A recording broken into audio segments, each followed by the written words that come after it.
가지 틀 얘기할 때 저기 그 10페이지에 보면 계시록 7가지 틀에서 계시록의 중요성을 오늘 원래 좀 나가야 되는데 조금 마무리를 못했죠. 그냥 뭐 성경 본문만 읽어도 크게 어렵진 않은데 한번 읽고 궁금한 것 있으면 질문하시고 없으면 간단하게 정리하고요. 우리 들어가 줍시다. 1장 1절부터 8절까지는 계시록의 서론입니다. 서론. 16페이지에 보면 1절부터 8절까지 서론이 나오는데 결론은 어디냐면 22장 6절부터 마지막 절까지가 계시록의 결론입니다.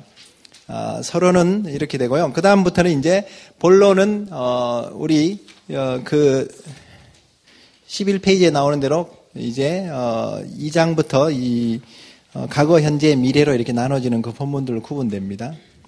여기서 보면요, 이 책의 연의 말씀을 읽는 자, 듣는 자, 끼치긴 자들이 복이 있다는 그 말씀 우리가 했었죠. 계시록에 7가지 복이 있다. 16페이지에 7군데 계시록의 축복이 나오는 그 본문들 나옵니다. 이게 진짜 복이니까 우리 신앙을 여기에 이제 우리가 좀 영적인 코드를 맞춰야 되죠.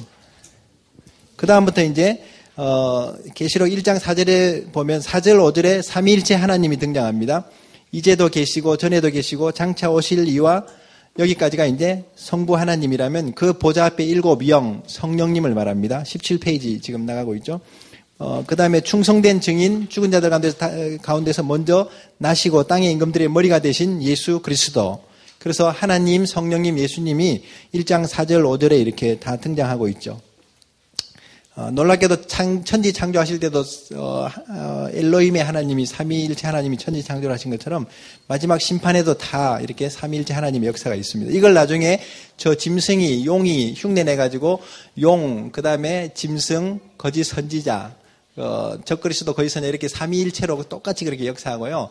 예수님이 죽었다가 이렇게 살아나신 그것을 흉내내서 죽었다가 살아난 것처럼 이렇게 비슷하게 이제 13장에 가면 그렇게 모방을 합니다. 그러니까 아주 유사한, 우리가 그래서 미혹을 참 조심해야 되는 겁니다. 그래서 여러분들이 너무 이 표적이라든지 막 능력 그런 거 쫓아가다 보면요, 이게 진리가 아닌 것에 많이 미혹될 수 있고요. 그 똑똑한 사람들이 왜 이단에 빠지느냐면요, 그 영이어서 그래요. 똑똑한 건 혼인데 그 혼을 지배하는 건 영이기 때문에 저 이단에서 왜 못 나올까? 영이 그래서 그래요. 그 영의 통로를 바꿔주고 영을 우리가 대적하지 않으면요, 그 영이 회복되기가 참 어렵습니다. 그러니까 설득하고 상담한다고 되는 문제가 아니에요. 이단에 빠진 사람들은. 그러니까 무슨 제이메슨이 무슨 어디 저기 무슨 신천진이 전대 보면 똑똑한 사람들 다 여호와 증인이 앉아 있는데 그 교수들이고 타녀이 왜 그러냐면 그 사람들은 이 진리를 접하기 전에 이단의 가르침을 먼저 배우니까 거기에 빠져버리니까 그 영에 사로잡혀서 이제 있는 것이죠. 참 그런 안타까움이 있습니다. 그래서 짐승이 그렇게 이제 흉내내는 것을 볼 수 있죠. 나중에 이제 예수님이 오는 모습을 스가랴에서 예언한 대로 7절에 각인의 눈이 그를 보고 그를 찌른 자들도 다 본다 그랬습니다. 그 당시에 찌른 자들뿐 아니라 그와 같이 예수님을 십자가에 못 박혀 죽게 된 모든 죄인들이 다 이제 예수님을 보게 될 것을 이렇게 예고하고 있습니다. 그거 이렇게 보시면 되고요. 그 다음에 9절, 1장 9절부터 이렇게 넘어가면, 이제 여기서부터 이제, 계시를 주시는 그리스도의 모습이 9절부터 20절까지 이렇게 나옵니다. 계시를 주시는 주님의 모습인데, 반모라는 섬에 있었는데, 보세요. 요한도 환난과 예수의 환난과 나라와 참음에 동참하는 자라 그랬습니다. 우리가 이런 요한의 신앙을 가져야 됩니다. 우리도 예수의 나라와 환난과 참음에 동참하는 그 신앙이 지금 계시록의 이런 신앙입니다. 그러다가 이제 성령의 감동으로 이제 나팔 같은 큰 음성이 들립니다. 대부분 여러분들이 막 예수님을 봤다 그러고 막 무슨 뭐 이렇게 하는데 사실은 예수님을 본 것보다는 예수님의 음성을 들었다, 이게 사실은 더 성경적인 겁니다. 이렇게 육체를 가지고 하나님을 볼 수가 없어요. 우리가 태양도 이렇게 똑바로 이렇게 쳐다보면 눈이 멀어버리잖아요. 피조물도 그렇게 볼 수 없는데 창조주를 그게 우리가 육을 가지고 볼 수 있는 건 말이 안 되는 얘기예요.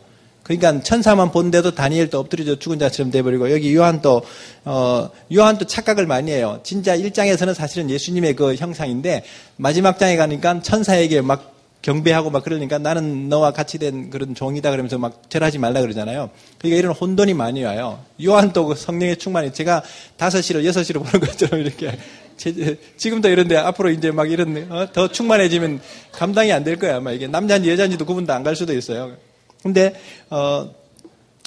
1장에 나오는 것은 대부분 주석하는 분들이 대부분 예수 그리스도의 형상으로 이렇게 보기 때문에 저도 그렇게 인정은 하지만은 조금 미심쩍은 면도 없잖아 있어요. 사실은 이게 여호와의 사자가 아브라함의 가정에 나타났을 때도 그거 사자를 여호와라고 표현했고, 여기서도 사실 예수님의 그 형상을 가진 천사로서 사실은 이렇게 나오는 것을 이걸 예수님으로 이렇게 보통은 다 보지만 천사론을 조금 알다 보면요, 이게 계시를 전하는 순서가 하나님이 예수님에게, 예수님이 그 천사에게, 그 다음에 요한에게, 주의 종들에게 나오는 걸 볼 때는 이 천사가 예수님의 형상을 가진 천사로서 이렇게 그 나온 것일 수도 있다. 거기까지도 조금은 열어놓을 필요가 있어요, 사실은. 아직도 뭐 잘 모르는 분들은 뭐 그냥 넘어가도 괜찮습니다. 그러나 사도행전 7장에 나오는 스데반이 성령 충만할 때 하나님의 보좌 옆에 예수님이 서 계신 것을 보죠, 그죠? 그런 장면들이라든지, 그건 영어로 보는 걸 말하지 육으로 보는 걸 말하는 게 아닙니다. 영어로는 예수님을 이렇게 우리가 인식하고 그 음성을 들을 수는 있지만 육의 귀와 육의 어떤 그 시각으로 이렇게 본다는 것은 아니죠. 사울에게 9장에서, 사도행전 9장에서 다메섹에서 환상 중에 나타났던 그 예수님의 그 현현, 그런 부분들은 음성으로 나왔지 큰 빛이 이렇게 비쳤지 형상이 보이진 않거든요. 여기서도 사실은 주의 성령의 감동에서 나팔 같은 큰 음성을 듣고 이 책에 기록하라, 그 나팔 같은 음성을 듣고 몸을 돌이켜서 보는데 7 금 촛대를 보았다 그랬습니다. 그러니까 이제 제사장들이 구약에서 보면 이렇게 촛대 사이에서 이렇게 성전을 이렇게 이제 섬길 때 그 촛대 사이를 도는 것처럼 이 예수님이 이 교회의 주인이 되시고 주관자가 되셔서 이렇게 촛대 사이에 운행하시는 그 모습으로 이제 나오고, 촛대 사이에 인자 같은 이라는 표현을 인자라고 하지 않고 인자 같은 이라는 표현에서도 우리가 이걸 100% 예수님의 형상이었다 이렇게 인정하는 것은 조금은 무리가 아닌가 생각이 들어요. 그러나 그 모든 형상은 다 예수님이에요. 사실은 머리털이니 뭐 풀무 같은 발이니 다 설명해놨잖아요. 순결하시고 영원하시고 뭐 그 심판하시고 이런 내용들이 다 부분들이 있습니다. 뭐 사실은 이것 때문에 우리가 뭐 휴고 되고 안 되고 구원받고 안 받고 그 문제는 아니니까 그건 뭐 차지하고 그냥 그럴 수 있다는 거예요. 계시록을 통해서 이 천사론을 조금만 더 이렇게 보다 보면 창세기에 나오는 천사의 모습도 여호와로 이렇게 인식한 것처럼 여호와의 사자로 이렇게 내려온 천사를 하나님으로 이렇게 인정한 것처럼 여기서도 예수님의 형상을 가진 그 계시를 전하는 천사를 예수님으로 이렇게 보았을 수도 있다는 것을 우리가 조금은, 이런 해석은 거의 없어요, 사실은. 근데 어떤 목사님이 저한테 그런 힌트를 주길래 제가 곰곰이 고민해 봤더니 그럴 수도 있겠다 생각이 들어서, 그래서 제가 여기 23페이지에 His angel, 인자 같은 이에다가 영어로 His angel이라고 이렇게 써놓은 것도 좀 다니엘서와 볼 때 그런 부분들이 아닌가 이제 했던 것이죠. 그리고 막 구름을 타고 온다고 여러분들 또 막 예수님이 저런 하늘에 떠 있는 저런 구름 타고 오시는 것처럼 그렇게 또 생각하는 분들이 있는데 참 그 순진한 생각들이에요. 우리 집사님 들어오지 그렇게 생각했을 거야. 그래서 저 하늘에 구름만 봐도 저걸 타고 오시려나, 저 서쪽에서 오시려나 뭐 그렇게 하지만 구름과 같은 그런 어떤 형상이라고 우리가 느껴지지, 그걸 꼭 그런 자연적인 구름을 예수님이 타고 오시고 그런 개념으로 보면 안 돼요. 그래서 항상 요한이 본 환상은 영으로 이렇게 성령의 감동으로 이렇게 본 것이기 때문에 우리가 그러니까 뭐 사자 같고 곰 같고 무슨 뭐 표범 같고 그렇게 같다 그랬지 표범이라고 표현하지 않잖아요. 우리가 본 형상이 제일 가깝다는 표현이에요. 그러니까 예수님에게 제일 가까운 형상이었다고 이렇게 표현할 수도 있다는 것을 우리가 알고 조금 해석의 폭을 조금 더 가질 필요는 있습니다. 그렇게 이제 보시면 되고요. 그 다음에 5장으로 한번 가보세요. 5장. 56쪽 5장 7번 인봉한 두루마리. 아까 인봉한 두루마리 나왔는데,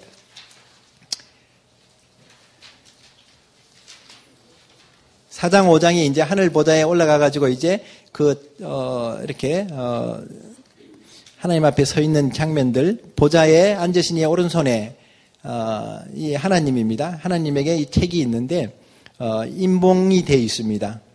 이건 아무도 뗄 수 없고요. 여기 보면은 하나씩 뗄 때마다 한 부분씩 보여진다고, 계시가 하나씩 열린다고 이렇게 표현했죠. 그리고 옛날에 로마법에도 보면은 유언은 7번 인봉을 한다 그랬습니다. 7번 인봉한다는 것은 완전한 봉인을 말하는 겁니다. 완전하게 이렇게 이제 덮어 이렇게 인으로 이렇게 치는 것이기 때문에 열 수가 없습니다. 그러나 이제 누군가가 그걸 받아서 그 인을 떼야지 심판이 시작되기 때문에 요한이 그렇게 막 울면서 이렇게 할 때에 자격이 있는 분이 한 분 있었죠. 유다의 사자는 왕의 권위가 있다 그랬습니다. 다윗의 자손으로 유다의 사자, 왕의 권위를 가지신 분은 다스리고 심판할 권세가 있습니다. 그리고 죽임을 당한 어린 양이시기 때문에 구속의 권위, 자기 피로서 이렇게 사신 그 권리가 있기 때문에 그렇게 인을 떼실 수가 있다 그랬습니다. 그래서 그 어린 양이 5장 7절에 보니까 하나님의 오른손에 있던 인을 1절에서 7절에 가니까 어린 양이 받아가지고 그 오른손에서 책을 취하죠. 그러고 나서 이제 그 인을 이렇게 떼면서 이제 6장에 들어가서 이제 인봉 심판들이 이제 하나씩 이렇게 나오죠. 그러면서 이제 어린 양을 이렇게 찬양하고 이렇게 예배하는 그런 장면들. 이런 가사들이 이제 찬송으로도 많이 만들어지는데 그 하늘 보좌에 대한 그 장면들 거기 58페이지 보면 내 생물이 있고 24장로가 있고 그 다음에 수많은 천사들 모든 창조물들이 다 보좌와 그 주위에 이런 어떤 둘러있는 장면들 24장로에 대한 해석도 논란이 많지만 거기 나중에 지나가다 보면 또 나옵니다. 24장로들이 누군가 이런 부분들. 자, 10장으로 넘어가겠습니다. 1장, 5장, 10장이 이제 22장 마지막까지 계시록의 중요성이기 때문에 이렇게 넘어가는 겁니다. 10장이 몇 페이지에 있나요? 77쪽. 여섯째 나팔과 일곱째 나팔 사이에 삽입된 그런 내용이라는 것을 우리가 기억해야 됩니다. 이 10장은. 8장, 9장에서 나팔 심판이었으니까, 나팔 재앙이었으니까, 나팔 재앙이 여섯째 나팔까지 불고 9장이 끝납니다. 그 다음에 일곱째 나팔은 11장 끝날 때 예고돼가지고 15장, 16장에서 이제 나팔 재앙이 이제 나옵니다. 그럴 때 그 사이에 10장이 있다는 것은 반드시 하나님이 결정적인 심판과 결정적인 역사를 하기 전에는 또 이 하나님의 말씀을 예고를 하시고 한 번 더 이렇게 이제 점검하시는 그런 것이 있습니다. 그러니까 5장이 왜 그 위치에 있었고 10장이 왜 그 위치에 있었는지 인의 심판을 하기 전에 5장이 이렇게 인을 떼는 5장이 나오고 마지막 나팔을 불기 전에 10장이 여기서 이렇게 삽입되어 있는 이런 내용들 우리가 좀 힌트를 얻을 수 있습니다. 여기 보니까 또 힘센 천사가 나오는데 어떤 분들은 또 1장에서 조금 뭐 예수님이냐 천사냐 헷갈리는 건 난 이해해요. 근데 10장에서도 이걸 예수님으로 해석하는 데가 많이 있어요. 여기서도 헷갈리면 1장은 해석 자체가 접근이 어렵습니다. 여기는 힘센 천사는 말 그대로 그냥 정말 미가엘과 같이 어떤 하나님의 큰 힘이 있는 천사를 말하는 것이고 그가 역시 하나님이 어린 양에게 준 것을 어린 양이 그 천사에게 준 것처럼 이 책을 받았어요. 그 손에 펴놓인 2절에 보니까 작은 책이 있다 그랬습니다. 그 책을 받아가지고 한 발은 바다를 한 발은 땅을 밟고 큰 소리로 외치는데 이게 다니엘서 12장과 또 거기 10장에도 보면은 그런 힘센 천사가 다니엘서에 그대로 나와 있어요. 그러니까 여러분들이 이 구약과 신약 계시록을 같이 평행으로 이렇게 보면서 통합적으로 해석을 해야지 이게 온전해질 수가 있습니다. 근데 이 천사가 큰 우레를 바라는데 이것만은 요한은 알아들었을 거예요. 아마 인식을 했을 텐데 기록하지 말라 그랬어요. 그걸 오늘 제가 나눠준 프린트물에 조금 보충 설명을 해놓은 겁니다. 거기는 지금 설명이 없기 때문에 78쪽 그 페이퍼 내준 거 한번 보세요.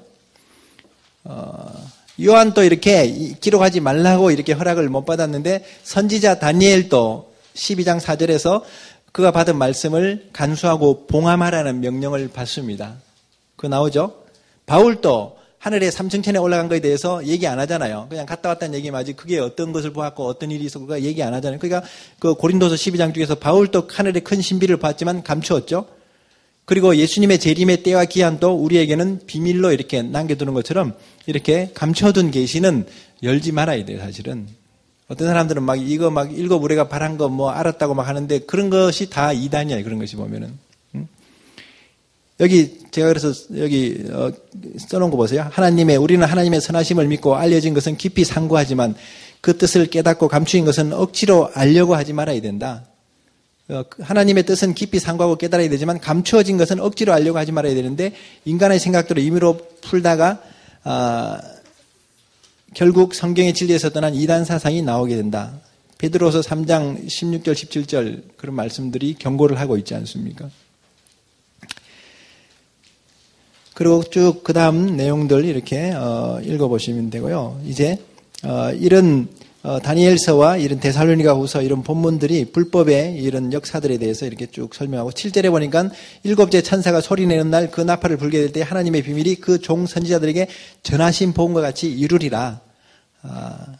그래서 요한이 이미 우리에게 다니엘이 부분적으로 갖고 있던 계시를 또 에스겔서나 뭐 이사야서 있는 계시를 요한이 통합적으로 우리에게 사실은 준 거죠. 그래서 제가 요한계시록은 성경의 결론이고 성경의 완성이라는 얘기가 거기서 나오는 거예요. 이스라엘을 알고 계시록을 알고 성경을 보면요. 성경을 보는 눈이 열리더라고요. 보니까. 여러분들이 신학교 4년 다닌 것만큼 여기 이스라엘 학교 한 1년만 공부하면요. 굉장한 수준이 아마 될 것 같아요. 보니까. 너무 또 올라가면 떨어지면 날개 없이 떨어지면 안 되지. 근데 하나님이 우리에게 이런 감추인 만나를 이렇게 주시듯이 이 본문들을 잘 보면요. 이번 주에 그 놀라운 하나 가르쳐 드릴까요? 참 우리는 바쁜 사람들이잖아요. 뭐 텔레비 보고 앉아 있고 뭐 인터넷 보고 앉아 있을 시간이 없는데 가끔씩 인터넷으로 뭐 하나 보다 보면 거기서 딱 정보가 하나씩 와요.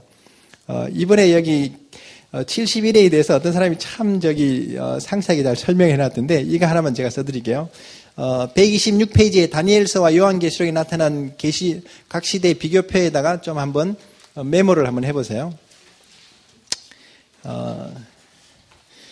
다니엘서 9장 25절에 보니까 71회에 대한 예고가 나오는데 예루살렘의 중건 명령이 시작된 선포된 때부터 해서 예루살렘 성이 중건이 완성되는 데까지를 7일에 7일에는 얼마입니까? 7일에는 7 곱하기 7이니까 49년이에요. 그러니까 예루살렘 성의 중건 명령이 일어난 것이 몇 년도냐면 BC 445년으로 보죠. 뭐 어떤 분들은 뭐 다르게도 보는데 이렇게 보는 게 계산이 맞더라고 보니까. 445년에 예루살렘 중건 명령이 일어나서 여기서부터 이제 7일에 49년입니다. 한 일회를 7년으로 보잖아요. 그러니까 마지막 일회가 7년 대환란이 되는 거죠. 49년. 7일회가 되고 그 다음에 62일회라 그랬죠. 그리고 예루살렘 성이 중건될 때까지가 그거고 그 다음에 그리스도가 오셔서 끊어질 때까지가 62일회라 그랬습니다. 62일회가 몇 년인지 아세요?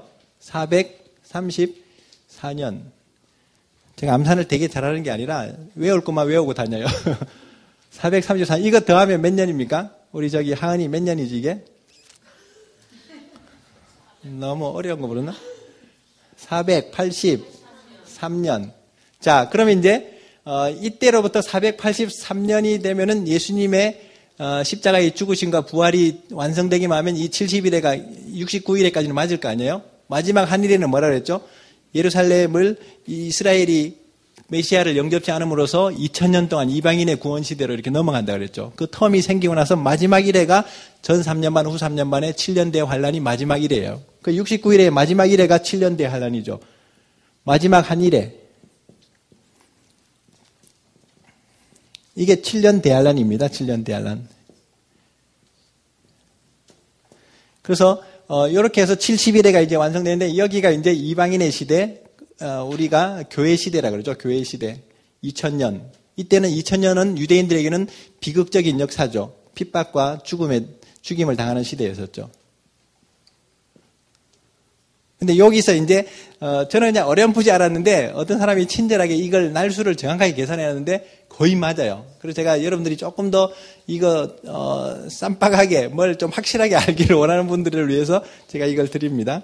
보세요. 우리나라는 1년을 365일로 보는데 유대력은 365일로 보지 않습니다. 유대 달력은 360일을 1년으로 봐요. 유대력. 그럼 360일 곱하기 483년이죠. 483년. 이게 얼마 나와요? 483년이 뭐라 그랬죠? 69일에. 나는 이 사람 되게 고맙더라고, 이걸 써놔서. 이게 정확하게 17만, 계산기에서 한번 두드려 보세요. 17만 3,880일.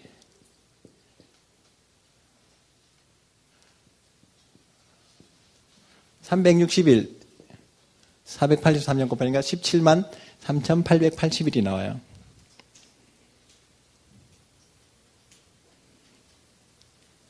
이게 왜 있느냐면은, 이 445년 이후에 이제 69일에 이만큼 지난다 그랬거든요. 그럼 이걸 다시 연도로 계산하는 거죠. 이거 나누기 365로 해야 되는구나. 연도니까 여기는 360으로 안 하고 우리 연도로 표시를 했기 때문에 365. 나는 이거는 잘 모르겠던데 이 사람은 나눌 때 365.25라 그러더라고요. 1년이 윤달이 있어서 그런지 뭐가 이렇게 붙은 것 같아. 네. 그래서 365.25로 이렇게 나눠요. 이렇게 나누면 몇 년이 나오는지 아세요? 476년. 누가 중간에 들어오면 이거 수학 시간인 줄 알겠네. 계시록 시간에 476년. 자, 그럼 이제 문제는 BC 445년 더하기 476년입니다.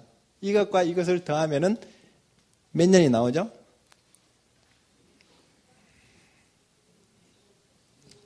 AD 32년이 나온대요. 맞죠? 맞다는 사람들 머리 좋은 사람들이에요. 저는 어저께까지 맞았는데 지금 보니까 왜 나오는지 모르겠는데. BC는 빼야 되잖아요. 그죠?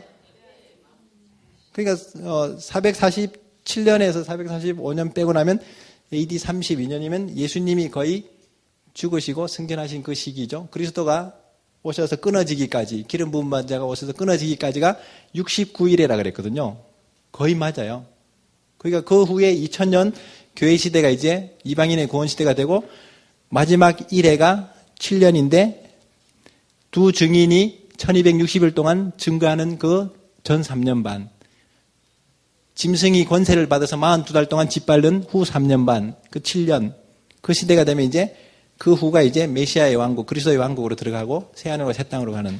그러니까 이게 지금 70일의 섭리, 다니엘서의 70일에 대해서 누가 이렇게 자꾸 그게 몇 년이 캐묻는 사람들을 위해서 사실 이렇게 써놓은 거지, 우리는 그냥 어렴풋이도 믿는데 꼭 그렇게 못 믿는 사람들이 있기 때문에 요거 이렇게, 요거 이렇게 표현해요. 요거 원래 아셨던 분 있으세요?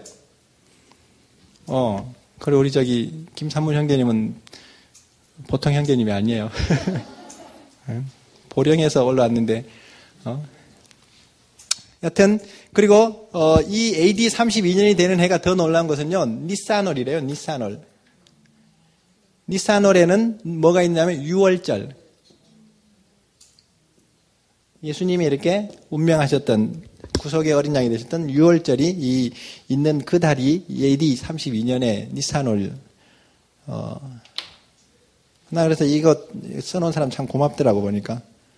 그리고 여기에는 안 나오지만 70일의 섭리는 제가 여기 126페이지 아래에 가나안 입성부터 왕국 건립까지, 왕국 건립에서 바벨론 포로까지 490년 70일의 섭리 이렇게 나와 있지 않습니까? 그렇게 보시면 되고요. 그 10장은 그렇게 하고 마지막 장 22장으로 한번 넘어가 봅시다. 22장. 계시록의 중요성의 마지막 부분이 22장이었죠. 22장 6절부터 21절까지가 계시록의 결론이면서도 얼마나 이렇게 계시록의 이 중요성을 이렇게 우리에게 다시 반복해 주는지, 강조해 주는지 우리가 알 수가 있습니다. 123페이지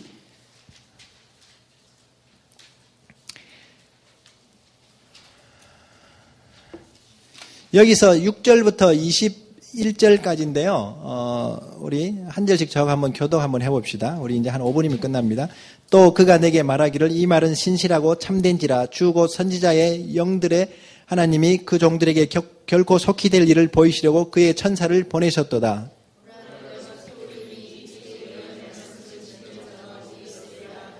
이것들을 보고 들은 자는 나 요한이니 내가 듣고 볼 때 이 일을 내게 보이던 천사의 발 앞에 경배하려고 엎드렸더니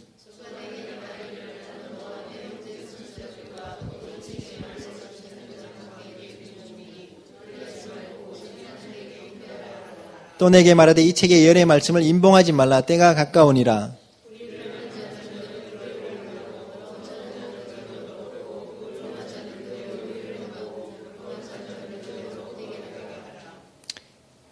보라 내가 속히 오리니 내가 줄 상이 내게 있어 각 사람의 일한 대로 갚아주리라. 그 두루마리를 빠는 자들은 복이 있으니 이는 저희가 생명나무에 나아가며 문들을 통하여 성에 들어갈 권세를 얻으려 함이로다.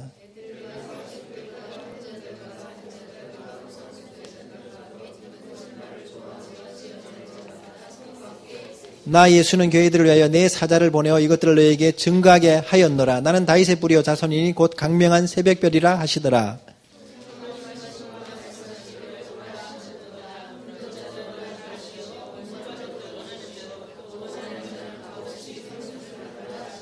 내가 이 책의 예언의 말씀을 듣는 각인에게 증거하노니 만일 누구든지 이것들 외에 더하면 하나님이 이 책에 기록된 재앙들을 그에게 더하실 터이요.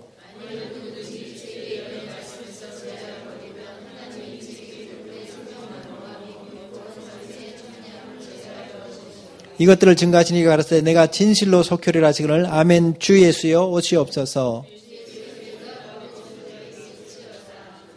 아멘. 별로 어려운 거 없죠? 여기서 우리가 내가 속효리라 이 주님의 음성이 몇 번 나오냐면 3번 나와요. 얼마나 이렇게 주님이 곧 오시면은 속효리라 진실로 내가 속효리라 7절 12절 그 다음에 20절에서 이렇게 말씀하고 있죠. 그렇게 속효리라 하시니까 이 17절에 보세요. 성령과 신부, 성령님은 알죠? 신부는 이기는 교회와 이스라엘을 말하고 있습니다. 신부죠. 신부가 말하기를 오라 하면서 이렇게 이제 그 대답하죠. 이 오라 이게 저는 무슨 전도하기 위해서 뭐 영혼들을 부르는 그건 줄 아는데 그게 아니라 이 영어 성경에 보면 come Lord Jesus 그렇게 나와 있는데 성령과 신부가 이제 진실로 예수님이 오신다니까 예수님이여 어서 오시옵소서 come Jesus Lord Jesus 이러면서 예수님을 초청하는 그 고백이었어요. 이게 한글 성경이 이래서 어려운 거예요. 사실은 그냥 오라니까 누구를 오라는지 예수님이여 속히 오십시오. 마지막 절에 얘기하는 대로 아멘 주 예수여 오시옵소서. 이 고백이 성령과 신부가 이제 고백하는 그 고백으로 이렇게 나옵니다. 그렇게 해서 이제 계시록의 이런 확실성을 마치고요. 아마 우리 김재현 목사님이 2학기 때 아마 아가서 중심으로 거룩한 신부의 단장에 대한 내용을 전하실 텐데 이 계시록을 공부하고 나서 그 다음 과목이 사실 아가서예요. 저는 요즘 아가서에 참 많이 빠져 있어요. 너무너무 우리 이두영 목사님 아가에 빠져 있는 게 아니라 정말 예수님과의 이 친밀함과 그 연합과 또 그 어떤 그 갈등 속에서도 어떻게 회복되고 그 지난주에 김재현 목사님이 몇 주 전에 설교했던 그 사랑하는 자에게 기대어서 이렇게 올라오는 여자가 누구인가. 정말 이제 이 교회가 이제 이스라엘이 신부가 되어서 주님께 그렇게 의지함으로써 이렇게 일어나야 될 것들을 이제 아가서가 너무 계시록을 정확하게 이렇게 설명해 주고 있어요. 그 속에서 나오는 여러 가지 위기와 이런 것들도 그렇고요. 점점점 그 신앙 고백이 자꾸 이렇게 이제, 나 중심에서 예수님 중심으로, 승화되는 그런 고백들도 그렇고요. 마음은 원인데 막 그냥 신랑이 와서 두드리는데 지금 옷을 벗었고 발도 씻었고 나가기 싫어갖고 막 그냥 그 타이밍을 놓쳐가지고 나가보니까 신랑이 없어갖고 온 거리를 헤매면서 막 찾아다니면서 핍박받고 막 그런 모습들. 그러니까 우리가 마음은 원리로 돼 기도해야 되는데 깨어 있어야 되는데 그 마음은 원리인데 잘 안 되는 이런 모습들이 그대로 그 여인이 잘 표현해주고 있고 예루살렘 여자들이 막 그냥 도대체 너의 신랑이 누구길래 저렇게 그냥 너가 그렇게 환장을 해가지고 그렇게 쫓아가냐 막 그럴 때 그만 아는 사랑 그런 어떤 신랑에 대한 그런 흠모하는 그런 어떤 믿음이 있으니까 그 사람들의 시선을 의식하지 않고 그렇게 막 빠져가듯이 교회는 지금 그리스도에게 완전 올인해야 돼요. 오시는 신랑을 위해서 정말 이렇게 헌신해야 되는데 우리가 지금 이것도 해보고 저것도 해보고 뭐도 붙잡고 그렇게 하니까 지금 그 욕심에 끌려서 미혹돼가지고 점점점 죄를 짓기도 하고 넘어지는 거예요, 이게. 그러니까 빨리 막 그 폴리버인가요? 막 그 우리 한국의 폴리버가 김용희 선교사 아니에요? 그런 분들 설교하듯이 막 끊을 거 끊고 막 다 이렇게 버릴 거 버리고 복음만 붙잡고 그리스도만 붙잡고 신랑만 붙잡아야 될 줄로 믿습니다. 가짜 신랑 붙들고 막 돈 내놔라 그러고 막 그냥 그렇게 싸울 때가 아니에요, 지금은. 진짜 신랑을 정말 붙잡은 사람들은요, 가짜 신랑이 조금 스트레스 줘도 그거 별로 이렇게 신경 안 써요, 사실은. 그래서 우리가 의지하고 있는 것이 다 신랑이라고 생각하면은 정말 예수님만 의지해야 될 때인 줄 믿습니다. 우리 기도하고 마치겠습니다.